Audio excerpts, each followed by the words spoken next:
बिस्मिल्लाहिर्रहमानिर्रहीम। मैं हूं हसन खान, आप लोगों का फिजिक्स इंस्ट्रक्टर। फर्स्ट लेक्चर में हमने टाइम पीरियड और फ्रीक्वेंसी का रिलेशन पढ़ा था और वो दोनों आपस में रेसिप्रोकल थे। t is equal to 1 over f और f is equal to 1 over T.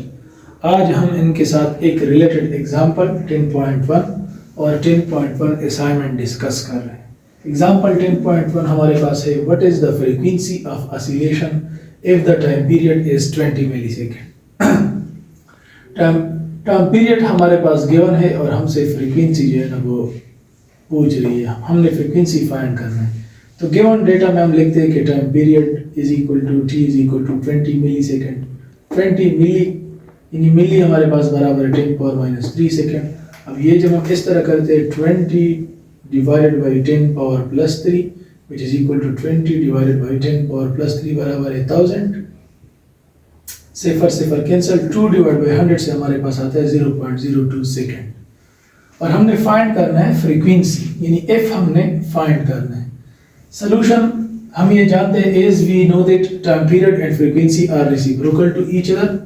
यानी हमने ये इक्वेशन इससे पहले जो सिंपल हार्मोनिक मोशन के टर्मिनोलॉजीज हमने पढ़े थे वहां पे हमने ये डिस्कस किया था। F is equal to 1 over T, putting the values F is equal to 1 over T की वैल्यू हमारे पास है 0.02।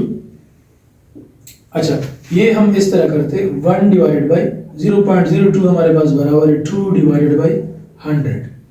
इसके बाद स्टेप 100 हम यहाँ पे जा तो फिर माइनस हो जाएगा, ऊपर जाते तो फिर प्लस हो जाएगा, तो ये बन जाएगा 100 डिवाइडेड बाई 2। 2 1 ज़ा 2, 52 ज़ा 100।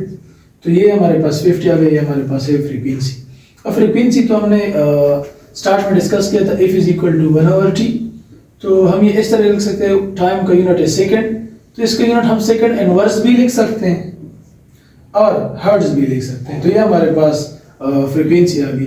अगर कोई एक सिंपल पेंडुलम हो या सिंपल हार्मोनिक मोशन हो एक बॉडी की, इसके टाइम पीरियड हमारे पास 20 मिली सेकेंड हो।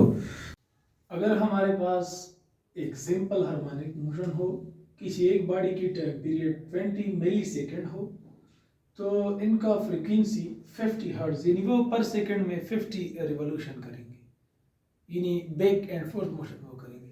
अच्छा, इसके बाद है हमारे पास assignment 10.1, when an object oscillates with a frequency of 0.5 hertz what is its time period.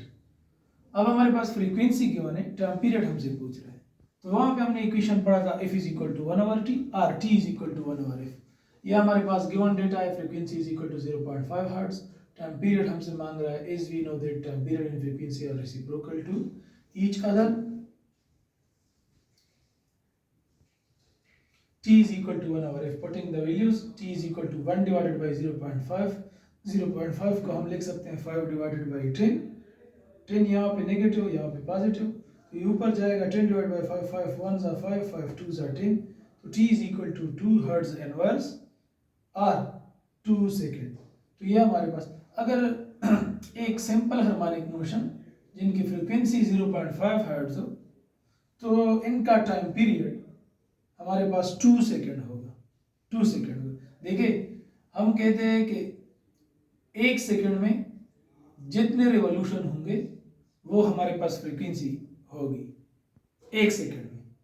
Kinetic energy का रिलेशन v स्क्वायर के साथ डायरेक्ट है, तो इसलिए हम कहते हैं कि मीन पोजीशन पे काइनेटिक एनर्जी सबसे ज्यादा होगी, क्योंकि एक बॉडी जब टू एंड फ्रो मोशन करवाती है तो सबसे ज्यादा इनका जो स्पीड होता है वो मीन पोजीशन पे होता है। और यहाँ पे पोटेंशियल एनर्जी हमारे पास 0 के बराबर, ठीक है। एक्सट्रीम पोजीशन पे मैक्सिमम पोटेंशियल एनर्जी, क्योंकि मीन पोजीशन का ये लाइन ऑफ एक्सिस है, कुछ हाइट इस बॉडी ने अचीव किया, इसलिए हम पोटेंशियल एनर्जी का जिक्र करते हैं। और यहाँ पे काइनेटिक एनर्जी 0 होती है। क्यों 0 होती है? हम डेली लाइफ में भी अगर किसी बॉल या पेन वगैरह को फेंकते हैं, जब